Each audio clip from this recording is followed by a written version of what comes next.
George, how you been? You okay?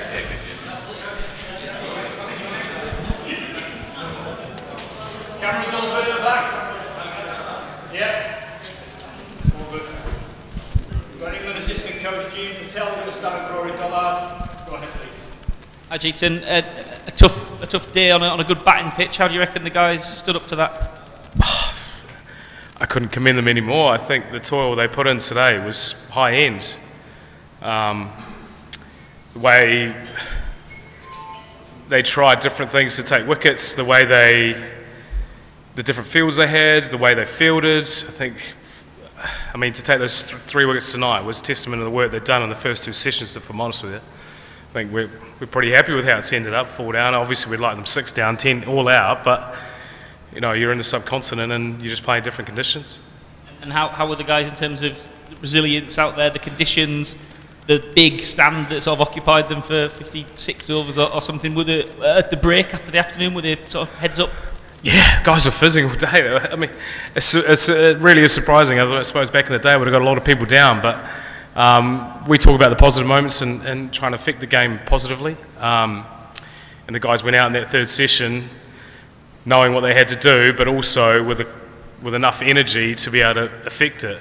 I'm just really proud of going through that. It's pretty hot out there. It was pretty docile at times. Probably expected it to do a little bit more this morning. It didn't, but that's okay. We'll find out if it does the same tomorrow or not. But no, it was a pretty strong day for the lads. In terms of your side of things on spin, how nice was it to see Jack back inside there, and how important was he today in terms of, I don't know, buying the team a little bit of time and dragging it back when the runs were getting away a little bit? Jack was amazing. I mean, coming back after his first test after a while, I think he was top drawer and setting the fields he'd set, but then bowling to those fields. I think he was perfect in what he did, and so was Bash. Bash missed a little bit, but ultimately he was pretty good. We'll go Chris Stopps and then Stefan, BBC.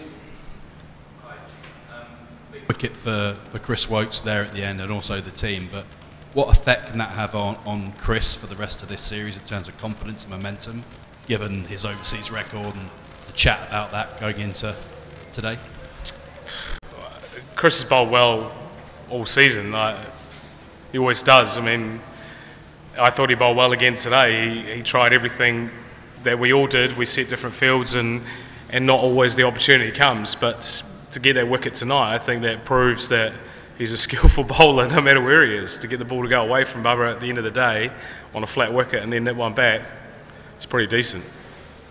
Are you pleased with the effort from the other seamers today? It wasn't easy going, was it? But Gus stuck in there and 100%, mate. Casey was amazing. He was up at 90 mile an hour. Gus taking wickets at the back end of the day through skill alone, let alone just the pace that he's usually produced. The seamers were fantastic. You know, they were dripping by the time they came back in, but they still went back out. And they still went back out with an energy to try and take another wicket and look for the next opportunity. I think they did as well as they could today on a wicket that didn't really suit them. Steph? Did the pitch surprise you? I mean, there's a lot of chat in the run-up about how it might be quite green, then it looked like it had a bit of a trim this morning. Was a surprise there? Yeah, I mean, we didn't really know what sort of pitch we were going to be faced against. It's been covered all week. You know, we had a little look at it yesterday. It looked like it had been watered, but also it's so hot here, it dries very quickly. We thought it might nip around a bit more this morning just because it's fresh, but it maybe did it for 5 overs, almost like a one-day wicket, but it didn't really keep the pace like we thought it would throughout the game because of the grass cover. We thought it might have a bit more pace throughout the day. It didn't really keep that, and I think that's just the heat, but you still got to take 10 wickets and then look to take the next 10 wickets, don't you? So we've just got to keep looking at different ways, and whether that's different lengths, different lines, just keep finding ways to do it. With the pitch being cut this morning, I mean, I know you probably wouldn't have changed your team at all, but that's the risk you run, isn't it, when you name your team? It's not my pitch. I'm away from home. Like, a pitch is a pitch, so no, it doesn't bother me. Okay, get up front here. Hey, this is Abu Bakr from Creekwick.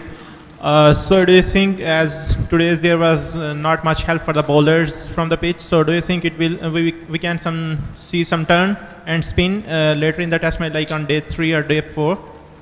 Yeah, I don't know. I mean, I haven't actually seen the pitch since today, but since lunchtime today. So you'd expect there'd be some wear and tear on the pitch, and you'd expect Pakistan spinners to get spin out of it just as ours will. But the game will play at its own pace. There's no point in trying to force that pace.